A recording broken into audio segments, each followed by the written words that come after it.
Iran সমর্থিত লেবাননের সশস্ত্র গোষ্ঠী হিজবুল্লাহ ও ইসরায়েলের মধ্যে হামলা পাল্টা হামলার ঘটনা বেড়েই চলছে।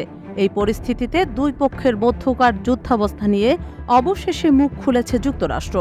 ইসরায়েলের সাথে যুদ্ধে জড়িয়ে পড়া নিয়ে হিজবুল্লাহকে কড়া সতর্কবার্তা দিয়েছে দেশটি।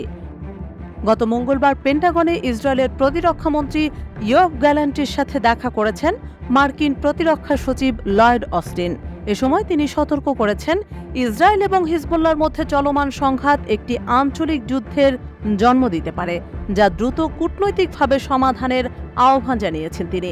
গাজায় গত ৮ মাসেরও বেশি সময় ধরে আগ্রাসন চালাচ্ছে ইসরায়েলি বাহিনী, যা রুখতে একদম শুরু থেকেই ফিলিস্তিনের হয়ে যুদ্ধ করছে হিজবুল্লাহ, যা এই অঞ্চলে উত্তেজনা আরও বাড়িয়ে তুলেছে বলে মনে করেন অস্টিন।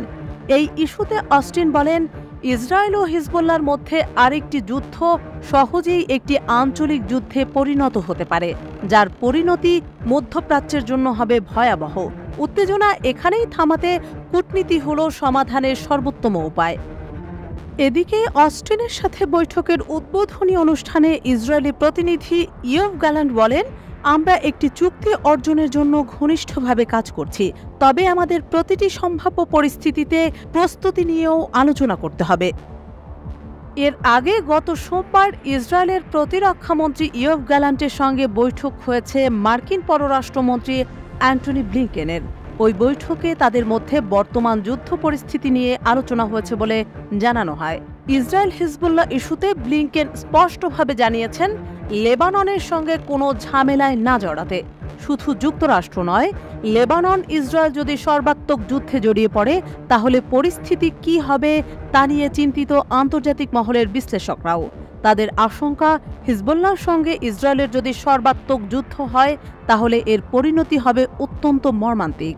তাদের ধারণা, ইসরায়েল হিজবুল্লাহর যুদ্ধ শুরু হলে উভয় পক্ষই দারুণভাবে ক্ষতিগ্রস্ত হবে।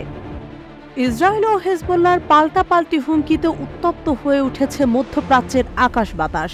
এই যুদ্ধে হিজবুল্লাহকে ইসরায়েলের জন্য মোটেও দুর্বল প্রতিপক্ষ হিসেবে দেখছেন না বিশ্লেষকরা, কারণ হিজবুল্লাহর লাগাতার ক্ষেপণাস্ত্র হামলার সামনে ইতোমধ্যেই ফিকে হতে শুরু করেছে ইসরায়েলের আগ্রাসন। সম্প্রতি হিজবুল্লাহ তাদের ড্রোন থেকে তোলা ইসরায়েলের সংবেদনশীল বেশ কিছু ভিডিও চিত্র প্রকাশ করেছে।